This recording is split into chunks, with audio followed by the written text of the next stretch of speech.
Bismillahirrahmanirrahim. Assalamualaikum warahmatullahi wabarakatuh. Alhamdulillah wa syukru lillah. Wassalatu wassalamu ala rasulillah. Habibina sayyidina Muhammad wa ala alihi wa ashabihi wa mawalah. Allahumma ya Rabbana ighnina bifadlika amman siwak. Allahumma ya Rabbana kfina bihalalika an haramik wa aghnina bifadlika amman siwak. Ij'alna ya Rabbana minal mutahabbina fik wa minal mutajalisina fik wa minal mutazawirina fik wa minal mutabadhilina fika innaka anta ala kulli syai'in qadir. Allahumma ya Rabbana arzuqna tabata qabla al-maut wa syahadata 'inda al-maut wal jannata ba'da al-maut amma ba'd. Yang sangat kami cintai, kami muliakan dari semua yang hadir, hamba-hamba pilihan Allah yang insya Allah tidak hadir ke tempat ini kecuali karena hati bersih. Tidak hadir ke tempat ini kecuali hatinya rindu kemuliaan. Dan tidak hadir ke tempat ini kecuali karena telah terpilih untuk menjadi hamba mulia di dunia dan di akhirat. Itu husnudzon kita. Karena panjang ceritanya. Dari Anda mempersiapkan mungkin dari tadi malam atau tadi pagi, mempersiapkan perjalanan, melangkahkan kaki, ada yang membawa kendaraan, itu semuanya perlu energi, perlu tenaga, bahkan ada perlu biaya.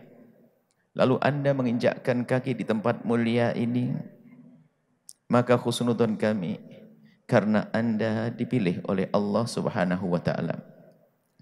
Dan juga yang sangat kami cintai Mas Ipo dan juga semua yang telah ikut andil di dalam mengagungkan syiar dakwah ini. Semoga Allah menjadikan kita hamba yang saling mencintai karena Allah. Ini yang pertama. Syarat pertemuan kita adalah mempertemukan hati terlebih dahulu, bukan ilmu yang kita dapat. Ini berlaku dalam semua cara hidup. Antara besan dengan besan, suami istri, berbisnis pun, kalau Anda ingin berbisnis dengan seseorang, jangan sampai semata-mata hanya menginginkan materi, akan tapi bagaimana terjalin jalinan yang baik. Untuk menjadikan hidup indah di dunia ini kuncinya adalah cinta. Bagaimana kita membangun cinta di antara kita? Jangan biasa berprasangka buruk. Jangan biasa berprasangka buruk kepada siapapun. Selagi masih ada celah untuk kita pandang dengan mata positif, pandang dia dengan mata positif. Jangan biasa. Jadi jangan biasa dan jangan mencari-cari kekurangan orang. Mohon ini semuanya mempraktekkan ilmu ini, jangan pengen tahu kekurangan orang. Hidup orang yang paling tersiksa kalau dia banyak mengetahui kekurangan orang. Sehingga menjadi susah kalau ingin berbuat baik. Bahkan dikatakan hukuman yang Allah berikan kepada seorang manusia itu kok dia itu pertama gampang lihat kesalahan orang, yang kedua kok tiba-tiba benci kepada manusia itu hukuman sebelum hukuman di akhirat. Hari ini kita perlu belajar serius untuk tidak biasa pengen tahu kekurangan orang. Orang-orang soleh kalau hendak keluar rumah dan diduga dia bakal bertemu dengan orang banyak, dia mengeluarkan rizkinya, mensedekahkan hartanya, kemudian minta kepada Allah, ya Allah, dengan sedekahku ini tutuplah kekurangan hamba-hambamu dari mataku agar aku tidak melihatnya, ya Allah. Di saat kita ditutup mata kita dari melihat kekurangan orang lain, atau di saat kita mudah melupakan kekurangan orang lain, maka sesungguhnya kita telah diberi kenikmatan oleh Allah di dunia. Hari ini kita diajari untuk bermusuhan, membenci orang, dan membenci mukaddimahnya tahu kejelekan orang. Kalau sudah terdidik dengan kebencian, ini bukan kebencian di luar sana dengan orang di luar, tapi akan tumbuh benci kepada orang di rumah kita sendiri. Dengan adik tidak tegur sapa, buahnya bapak meninggal rebutan waris karena dia tidak pernah terdidik baik hati. Gak usah banyak-banyak belajar, ini dulu selesaikan. Mau haji umroh, bermusuhan dengan saudara mau kemana? Iktikaf berbulan-bulan, tapi ternyata dia rindu melihat kejelekan orang, pengen tahu kejelekan orang, kemudian menyebarkan kejelekan orang, ngomongkan kejelekan orang, kemudian merendahkan orang. Apa baiknya orang tersebut? Biarpun katanya rajin haji, rajin umroh, bahkan mungkin rajin tahajjudan. Ini serius. Ini serius sekali karena hari ini kita sudah biasa adanya sarana untuk kita mengetahui kekurangan orang. Mendengar berita-berita tentang kejelekan seseorang, bahkan kadang berita bohong. Cuman karena hati kita sudah terbiasa melihat kejelekan orang, biarpun berita bohong pun kita percaya. Sehingga kita mudah membenci orang, merendahkan orang. Kapan baiknya orang seperti itu? Ayo. Maka dua model manusia yang harus kita pandang saat ini dengan pandangan hati yang sehat. Kalau Anda sudah bisa memandang mereka dengan benar, maka begitu mudah Anda memandang yang lainnya. Yang pertama, memandang orang yang berbuat salah, melakukan dosa, si pendosa. Si pendosa. Kalau Anda bisa melihat orang yang melakukan kesalahan dengan pandangan yang penuh kasih, bukan merendahkan. Pandangan penuh kasih, maka hati Anda hidup. Hati Anda hidup. Sebab ada orang yang congkak dalam beragama. Kalau sudah merasa baik, gampang merendahkan orang, tuh kasihan banget tuh orang, astagfirullah, kasihan banget tuh orang. Tidak hidup hatinya. Siapa yang mungkin suatu ketika mendengar tetangga kita melakukan zina? Siapa yang pernah mendengar tetangga mabuk? Siapa pernah mendengar tetangga judi? Siapa yang pernah mendengar tetangga tidak sholat? Kemudian saat itu menengadahkan tangan lalu menitikkan air mata. Siapa di antara kita yang seperti itu? Atau bahkan kita merendahkan orang lain di saat kita melakukan ibadah, na'udzubillah. Bisa jadi terjadi seorang ibu yang katanya solehah, punya hafalan Quran, ahli puasa Senin Kemis, puasa Daud, tahajjudan dengan suaminya pun demikian. Sampai masyhur orang ini sangat solehah. Di tengah malam waktu sahur atau waktu tahajud, tiba-tiba di gang rumahnya ada suara motor. Suara motor tiba-tiba berhenti tepat di samping rumahnya. Sang ibu yang katanya solehah tadi membuka gorden, membuka kelambu. Setelah dibuka begitu ngintip, ternyata tetangga sebelah adalah anak gadis yang turun dari motor diantarkan oleh seorang laki-laki. Jam 3 malam, ngapain kira-kira? Kan begitu mestinya. Kemudian kata si Bu Hajah yang hafal Quran tadi, yang ahli tahajud, yang Senin Kemisnya, yang kalau hadir pengajian juga semangatnya luar biasa. Di saat melihat pemandangan seperti itu langsung manggil suaminya, bang, pak, lihat tuh. Apa? Tuh lihat, anak gadis umur 24 tahun dinikahkan, enggak. Tiba-tiba malam-malam pulang diantarin laki-laki. Suaminya melihat juga tidak kalah kagetnya. Apa kata suami?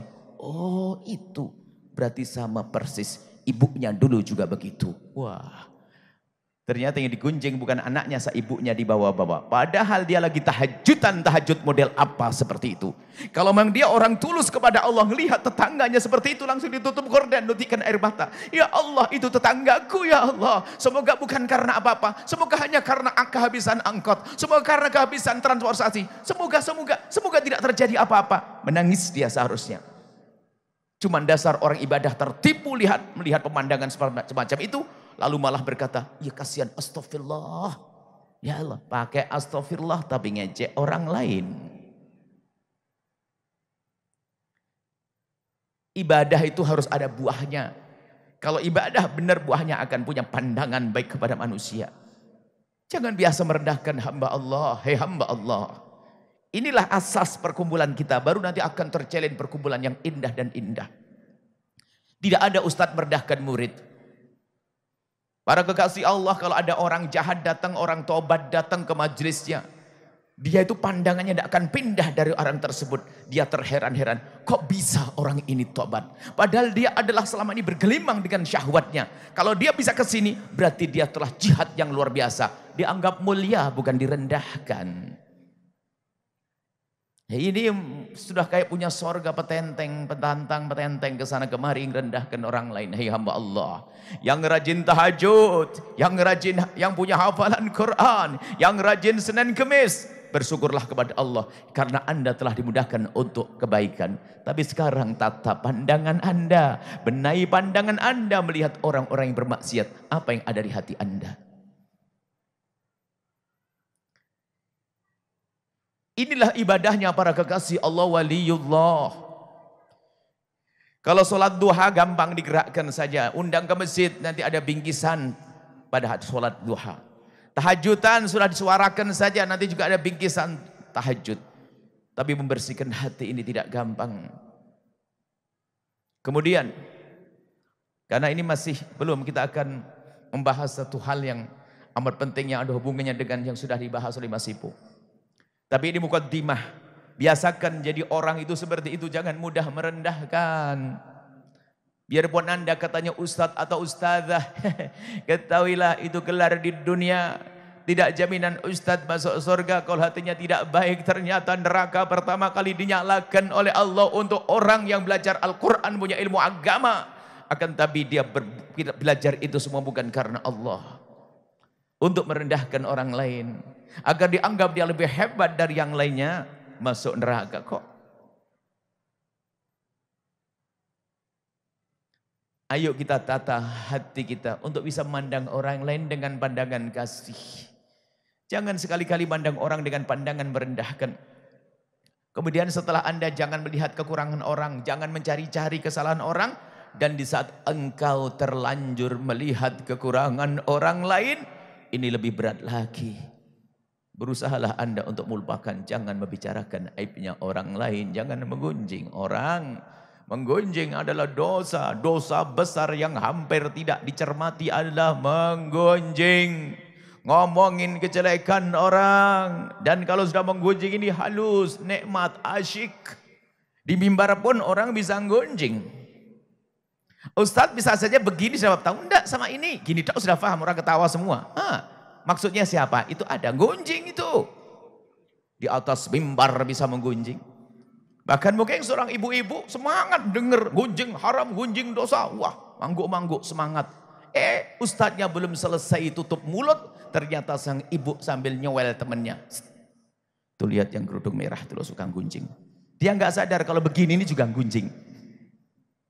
Model itu, hati-hati. Makanya kalau kita menghadir pengajian harus kita koreksi, ada perubahan tidak dalam diriku? Atau hanya ramai majelis, ada gede-gedean majelis, gede-gedean jamaah. Wah, apa itu kalau tidak membuat kita berubah? Kadang ayahnya sendiri digunjing, kadang suaminya bagi-bagi digunjing, gunjingnya halus. Ditulis di apa Mas Ipo status apa namanya? Instagram apa digambar, jadi setiap orang bisa ngeliat. Aduh pagi-pagi sudah kena semoga sabar, itu kan kurang ajar sebenarnya. Ada tulisan istri-istri atau suami-suami yang istrinya cerewet, itu sampai kemana-mana beritanya. Mudah menceritakan orang lain, kejelekan orang. Tidak boleh kita semacam itu. Kita perlu belajar serius. Kalau Anda pegangi rumus hidup ini akan indah nanti. Jangan membayangkan kejelekan orang, jangan pengen tahu kejelekan orang. Oh, kalau sudah terlanjur tahu tentang kejelekan seseorang. Oh, dia berzina, oh ya judi, ya punya masa lalu kelam, dia. Berat hati. Minta ya Allah jadikan aku lupa di esok hari, nggak ingat lagi tentang kesalahan dia. Dan itu yang selalu kami minta kepada Allah. Kalau ya Allah, kalau aku telah melihat kekurangan dari hamba-Mu, jadikan saya lupa ya Allah di esok hari. Bahkan tidak usah nunggu esok hari, Allah seketika itu lupa. Sehingga saya tidak bisa menyebut, saya pengen begitu. Karena kalau saya melihat kejelekan orang itu tersiksa. Maka sangat bodoh kalau orang hidupnya mencari-cari kejelekan orang. Ada orang kalau urusan kejelekan orang cerdas. Coba, dia duduk begini, temennya itu buka handphone. Padahal dia baca sendiri, dia ngelirik tak begini. Ini sudah masuk, paham dia. Padahal kalau hadir pengajian tuh nggak paham dia. Tapi kalau ngelirik handphonenya orang langsung paham. Oh gitu ya. Na'udzubillah. Anda harus serius. Nggak perlu ngelihat orang lain. Anda tidak usah nilai, oh si fulan suka mengunjing, si fulan suka mencari, si fulan suka usil dengan HP ini orang. Tidak. Kita mengurusi diri kita sendiri. Bagaimana kita? Aku ini aku. Aku ini di neraka atau di surga. Gitu loh. Sibuk ngurusi orang. Kita perlu ngurusi diri kita sendiri. Hai hamba Allah. Setelah kita melihat kekurangan orang lain, ayo kita tutup dengan panjatan doa. Kita melihat dia, oh dia bercuri, dia berzina. Oh ya Allah, malam nanti bagianku untuk aku adukan dia kepada Allah. Ya Allah, ampuni dia, berikan petunjuk. Selesai, jangan dipakai ngomong. Nah ini kalau tidak dibiasakan begini, hidup akan berantakan. Membicarakan kejelekan orang kepada orang lain menjadi sebab orang bermusuhan, hilang cinta. Maka ini politik sebentar lagi. Ini tahun politik. Tidak tahu istilah tahun politik. Sepertinya di Indonesia setiap tahun politik kok. Nggak harus tanya ini. Ini juga nasihat buat semuanya, tolong. Kalau Anda mau dengar. Kalau ingin hati Anda enak, tentrem. Kalau Anda tim sukses salah satu calon presiden.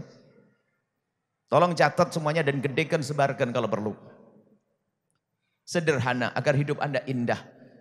Sanjung calon pilihanmu sesuka hatimu, tapi jangan sebut kejelekan calon pilihan orang lain. Itu saja kalau Anda pegangi nggak akan ribut. Kita bisa minum teh bersama biarpun beda pilihan. Sekarang permasalahannya suka caci maki dan olok-olok.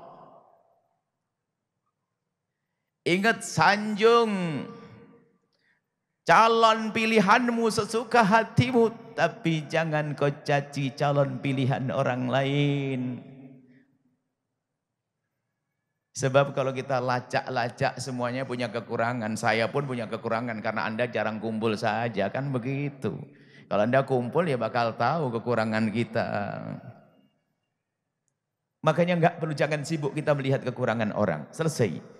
Jika Anda sudah bisa memandang orang-orang bermaksiat dengan pandangan kasih dan cinta, maka Anda akan selamat. Amar ma'ruf nahi mungkar di mana? Setelah kita menghadirkan cinta. Sehingga di saat kita menghentikan kemungkaran dengan cinta, bukan dengan kesombongan, karena bendera kita selalu terlihat. Wah, gebiar bendera kita yang dilihat oleh manusia. Jangan-jangan yang takbir Allahu Akbar bukan karena Allah, hanya karena pengen besok kelihatan di koran, di media dan seterusnya. Ayo.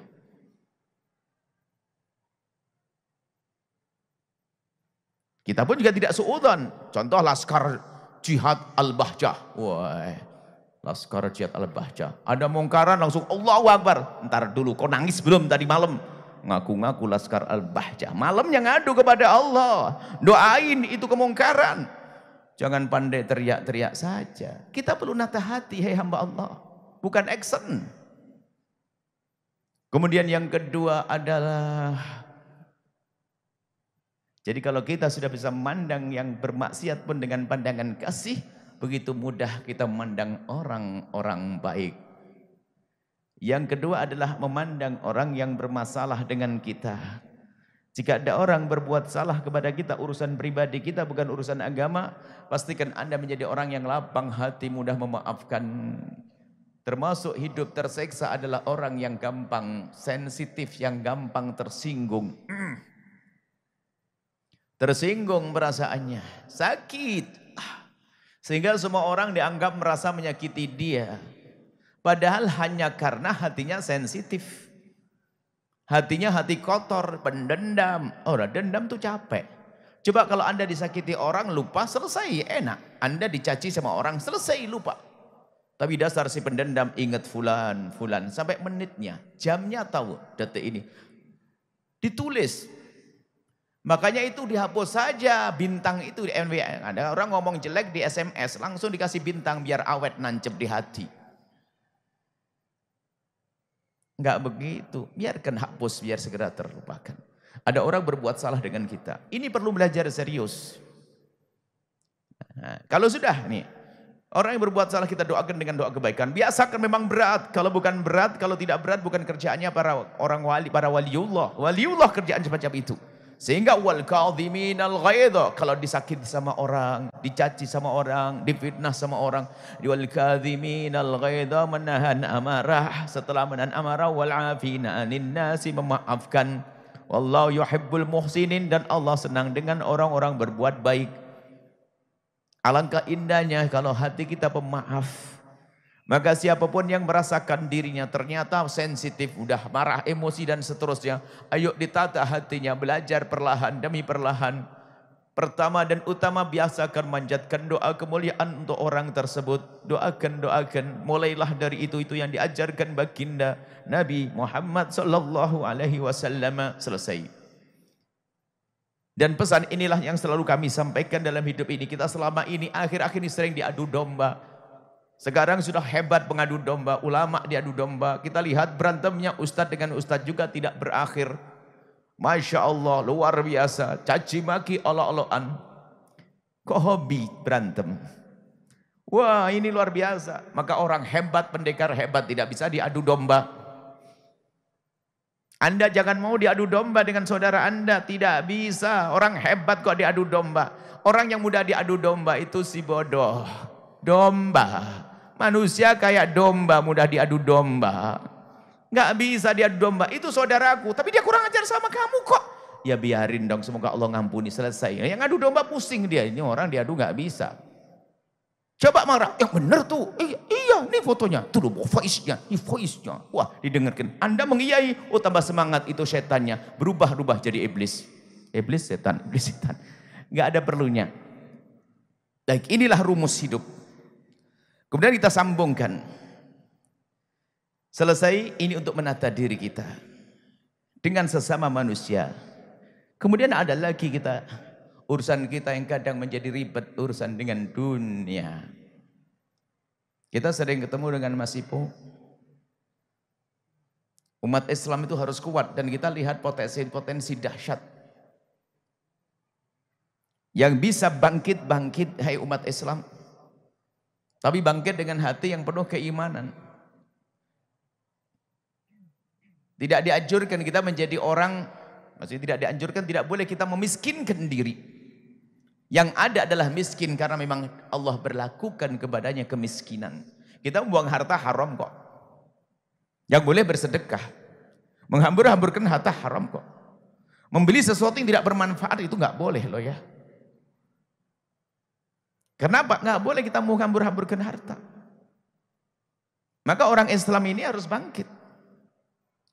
Dan kami yakin harus orang Islam bangkit. Kenapa?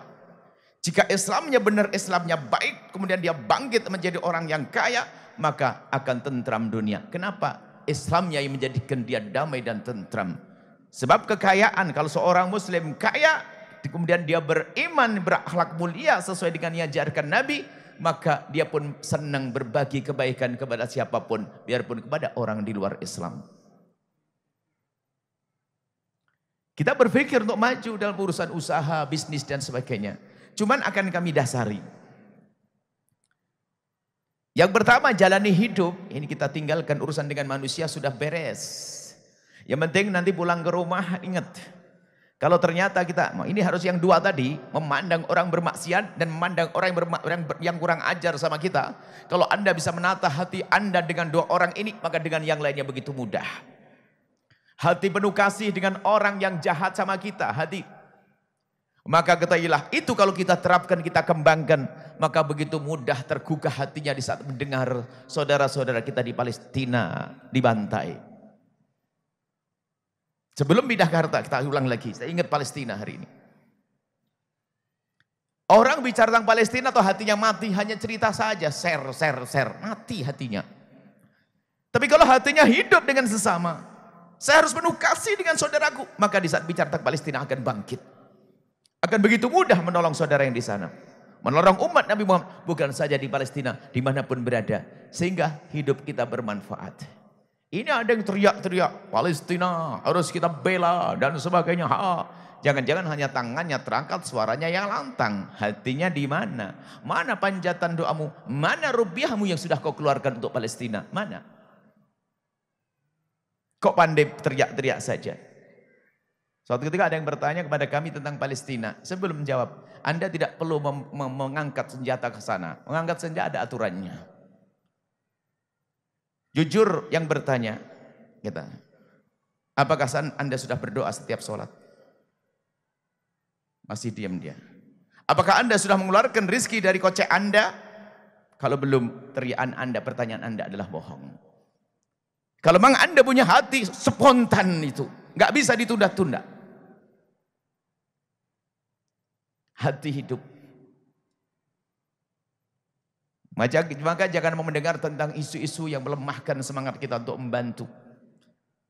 Yang terpenting kita keluarkan sifat cuek kepada umat Nabi Muhammad dari hati kita. Diganti dengan sifat peduli. Adapun masalah bantuan sampai tidak sampai bukan urusanmu, hai hamba Allah. Yang penting keluarkan kekikiran dalam hatimu. Keluarkan kecuekan dalam hatimu. Hidupkan hatimu dengan kepedulian. Selesai. Nah ini dasar kalau ternyata Anda menjadi kaya raya. Menjadi kaya raya yang berguna. Bukan mengayahkan diri. Dia kaya pengen bermanfaat untuk orang banyak. Dasarnya di sini. Anda bersemangat menjadi orang kaya raya. Orang hebat melimpah hartanya. Tapi apa artinya kekayaanmu jika tidak berguna untuk orang lain? Ayo. Apa yang Anda apa kebaikan dari orang tetangga Anda yang katanya kaya raya, bangun masjid enggak, bangun mushola enggak, sedekah juga enggak. Hanya dia pamer koleksi mobilnya, koleksi mobil. Koleksi tas istrinya, koleksi berlian. Apa manfaatnya untuk umat? Lihat, enggak ada gunanya orang semacam itu. Kenapa dia melakukan seperti itu? Karena hatinya tidak hidup. Tapi kalau orang beriman kaya raya hatinya hidup tadi. Yang punya hati hidup. Di saat dia menjadi kaya. Dia akan penuh kasih dengan orang yang tidak mampu. Dengan karyawannya penuh kasih. Memandang karyawan sebagai umat Nabi. Bukan sebagai pekerja-pekerja saja. Tidak. Ini yang perlu kita hidupkan dalam hati kita. Kita kan muliaan akhlak. Hei pembantu di rumahmu itu siapa? Itu bukan binatang. Hei hamba Allah. Urusanmu dengan Nabi itu sesungguhnya. Tidak cukup pembantu digaji. Tidak, pembantu juga perlu dikasih senyum. Pembantu juga perlu ucapan terima kasih. Dan terima kasih yang Anda ucapkan pun sebetulnya itu kebaikan akhlakmu. Hai para bos. Anda minta kopi, Mbak buatin kopi. Diantarkan kopi, kok Anda diam saja. Anda ini manusia atau bukan? Apakah susah Anda mengatakan, Mbak makasih jam begini buatin kopi, maafin Mbak ya.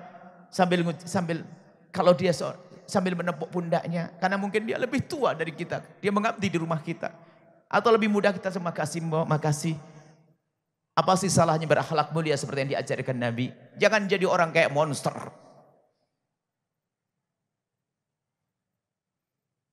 Biasa dengan senyum, dan itu diajarkan Nabi SAW. Dan dasar hati yang baik, lihat, punya apapun akan bermanfaat, apalagi punya kekayaan, punya harta melimpah. Baik bicara harta, umat Islam harus al-mu'minul qawiyyu, orang mukmin yang kuat. Itu lebih dicintai oleh Allah. Akan tapi dasar kuatnya itu adalah kuat zahir, tapi ada kuat batin.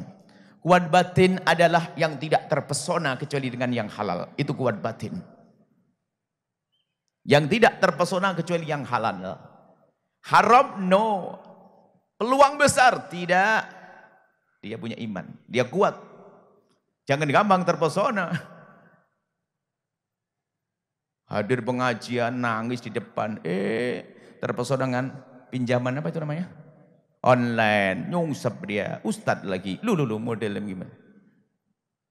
Mana rasa takutnya urusan riba dan seterusnya, hei hamba Allah. Karena tidak kuat dia. Mukmin kuat itu bukan, kuat itu bisa, sebelum kuat materi, kuat batin dong. Maka untuk menjadi kuat batin, latih dirimu. Latih dirimu dengan pertama, hei orang calon kaya yang bermanfaat. Pertama, biasakan dengan kesederhanaan. Orang muslim harus tampil bagus dong. Tapi bagus itu gak mahal.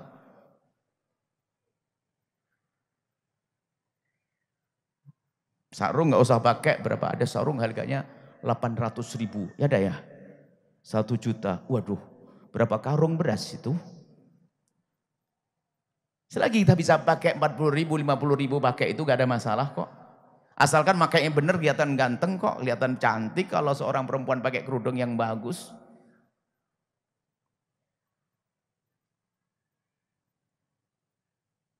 Baju bisa saja baju yang 20.000, 30.000, 40.000. Yang penting rapi, bersih, bukan bau jeruk, kan beres. Jangan biasa dengan gaya berfoya-foya. Itu yang menyiksa orang.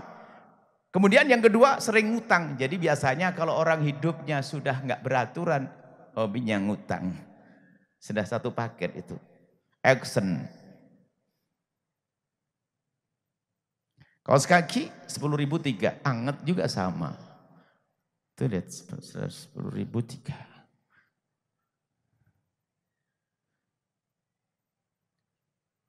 Cuman karena di kamera saja, wah kayaknya mahal. Oh enggak. Aslinya saya biasanya pakai imamah putih. Imamah putih itu kalau Anda pergi ke Arab sana, harga imamah saya yang saya pakai yang putih itu ternyata hanya 2 real. Berapa 2 real itu? 2 real itu 8.000 ya. 8.000. Dipakai. Kopiahnya ini masih ada nih 1 real ini. Dan begitu loh. Masya Allah. Memang seorang muslim harus tampil bagus, bersih, tapi nggak usah mahal. Sebab orang biasa mengikuti gaya hidup, susah berderma. Dia punya mobil mewah, mau bersedekah, ada mobil mewah baru keluar. Bingung dia, mau ganti mobil. Kemudian dia menjadikan bisnisnya menjadi bisnis yang tidak sehat. Karena apa? Dia mengejar target, saya harus beli ini, beli itu, dan seterusnya. Dia pamer kesombongannya.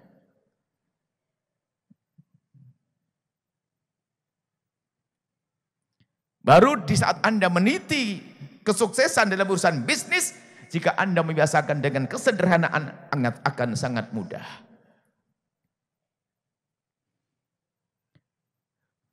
Sudah makan siang Ibu? Belum. Bayangin Bu, nasinya anget, terasinya dibakar pakai lilin saja. Saya paling suka kalau sudah pol nafsu makan saya, kalau sudah kurang, saya makan sambal terasi. Bayangin sambal terasi, terasinya dibakar yang aromanya sampai tetangga. Nguceknya terasi terakhir Bu, kalau licin susah cabenya. Cabai sama garam sedikit, itu cara Lombok ya. Cabai mentah saja sama garam sedikit. Kasih gula sedikit, diucek setelah cabai, baru terasi yang dibakar tadi taruh di atasnya. Kemudian habis itu terasi. Kalau Anda punya duit tambah terong Bu dibakar. Kalau terong bakar itu jangan dibolak-balik, biarkan kebakar nanti yang hangus kulitnya tok. Dalamnya masa Anda kupas taruh di atasnya. Pakai nasi anget, Masya Allah nikmatnya. Nggak usah ke warung yang satu porsi 300.000. Kalau Anda gengsi, ayo makan sama saya. Mau gengsi-gengsian, capek hidupnya orang gengsi-gengsian. Makanya kalau saya ke rumah Anda gak usah macam-macam, siapin terasi bakar saja, nanti sama cabai sudah oke. Tapi sedikit nasinya agak hangat setelah lembut itu, jangan kasar-kasar, setengah lembut. Kayaknya nelen ludah nih. Biasakan dengan kesederhanaan wahai hamba Allah. Kalau orang biasa dengan kesederhanaan, mudah berderma. Maka orang yang hidupnya mahal, susah berbuat baik. Mengikuti gaya hidup yang mahal, susah berbuat baik. Dan dia hanya memperbaiki hidupnya di dunia, dia lupa di akhirat dia harus bangun kekayaan dia. Sehingga dengan modal ini, jika mendengar seruan Mas Ipo untuk berjaya dengan bisnisnya, akan mudah. Dia akan cepat menjadi orang kaya dan bermanfaat untuk umat. Tapi yang sekarang Mas Ipo, belum untung sudah ngitung tuh. Sudah kredit ya. Itu suaminya lagi bisnis. Dalam gambarnya sudah untung, istrinya sudah kredit. Nasib buruk tuh suami punya istri kayak begitu. Ada enggak? Nggak ada, jangan ngomong. Ada istrimu gitu? Nggak ada. Solehah semuanya. Ini ada model begitu. Orang gaya hidup, kita perlu kesederhana. Saya itu di perjalanan, ibu bapak paling tidak kuat kalau melihat pohon rindang. Pengennya berhenti saja. Bawa nasi bungkus. Baik. Kalau kita harus makan mewah, kita syukuri. Tapi jangan sampai itu menjadi sebuah budaya tren. Sesaat mungkin dia diajak makan oleh seseorang, makan yang enak, kita syukuri. Tapi jangan sampai hidup di rumah kita menjadi hidup yang ribet. Harus ini, harus itu, Masya Allah. Baju harus begini, gengsi, Masya Allah. Hari ini, luar biasa. Masih ingat ibu? Zaman dulu itu bagaimana orang pakai baju itu kalau robek dijahit. Dijahit lagi, bisa dipakai lagi. Sarung itu Masya Allah. Sarung itu kalau 6 bulan langsung naik. Ngetril gitu kayak pir begitu naik. Itu biasa saja, orang tidak merasa fakir-fakir amat kok. Makan telur, telurnya 1 tambah tepung dibagi sama adik-adiknya. Enggak ada masalah. Kita perlu membiasakan dengan seperti itu. Baru nanti di saat Anda berbisnis, Anda tidak akan kalap. Di saat menjadi orang kaya, wah, kalap dia silau. Dia kaget dengan kekayaannya. Sehingga dia melakukan bermacam-macam ketidakbaikan. Jadi memulai dari biasa dengan kesederhanaan. Maka dengan kesederhanaan inilah Anda akan merintis bisnis dengan hebat. Anda akan terhindar dari yang haram. Anda terhindar dari ngutang, kejepit utang. Kemudian uang Anda juga mudah ditabung semakin banyak karena selera Anda selera yang wajar, normal. Jangan ngikuti gaya hidupnya tetangga. Kadang hidup kita itu niru orang. Kesudah hidup kita niru kehidupan orang, capek. Orang beli ini, beli itu dan sebagainya. Suatu ketika ada seorang ibu ngadu. Tidak bisa membayari anaknya sekolah. Kami bertanya, ibu berapa ibu per bulannya sekolahnya? Di sekolah ini bu ya, nyebut sekolah. Kaget, ini sekolah kan sekolah terkenal. Seorang ibu sudah tidak punya suami yang ngurusi anaknya, sekolah begitu. Berapa sebulan bu? 1.200.000. Perasaan anak saya sekolah di MI itu cuma 75.000. Ini bagaimana? Ngadu kepada saya yang anaknya sekolah sebulan 75.000. Dia sebulan 1.200.000. Nah, ini adalah, oh memang action gaya hidup. Dipikir kalau sudah anaknya sekolah di tempat yang seperti itu, kumpul sama ibu-ibu yang hobinya kuliner, kemudian besok ada jualan tas, ada cerita ini adalah produk Singapura, produk Australia, ini rame, ngutang, suaminya yang nyungsep. Itu model gaya hidup seperti itu ada. Sekolah-sekolah mahal untuk sombong-sombongan. Anak belum perlu laptop, diberikan laptop dan sebagainya. Anak belum perlu handphone, dibeli handphone. Hanya action saja, biar dianggap kaya. Padahal itu semuanya ngutang.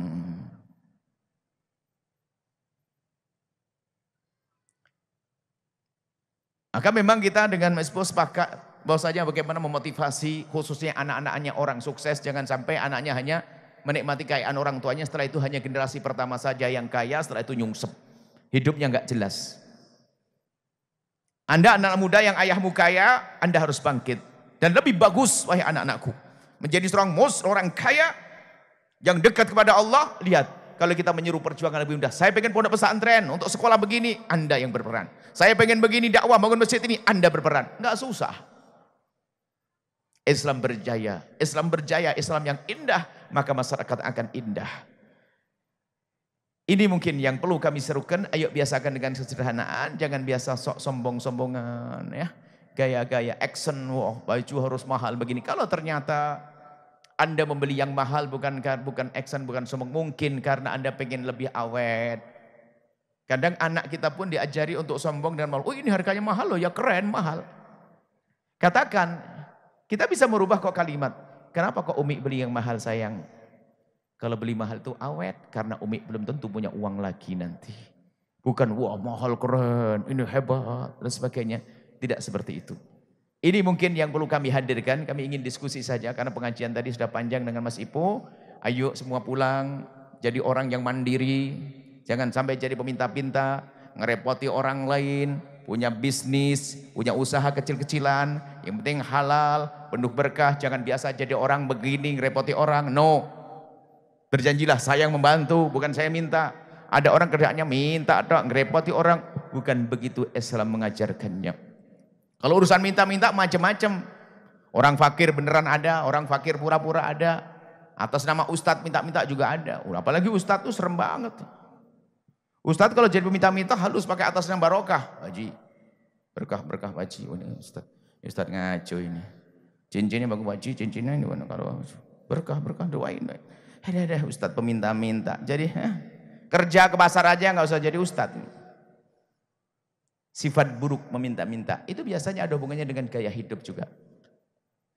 Jadi insya Allah ya, biasakan dengan kesederhanaan. Kalau ternyata Allah memberikan kepada Anda mobil mewah, nikmati, syukuri. Tapi bukan berarti menjadikan Anda gengsi dengan kesederhanaan. Anda mungkin biasa pakai mobil bagus, di saat pakai mobil biasa aja biasa. Ada mungkin ustadz pengennya mewah terus. Giliran pakai mobil dari awal akhir kipas-kipas terus. Kasihan yang punya mobil. Tidak usah begitu, biasa sajalah. Akhlak itu penting. Dunia itu mengerikan. Makanya dunia itu semoga dunia di tangan kita bukan di hati kita. Anda menjadi orang kaya tapi kalau dunia ngancep di hati susah keluar. Nggak berguna dia orang kaya. Tapi kayanya orang yang lembut hati, kayanya orang yang mudah memaafkan, kayanya orang yang biasa dengan sederhana, apa dia? Dia akan menjadi kaya yang suri toladan, kaya hebat, kaya baik, kaya bermanfaat, kaya yang berguna di dunia hingga di akhirat nanti.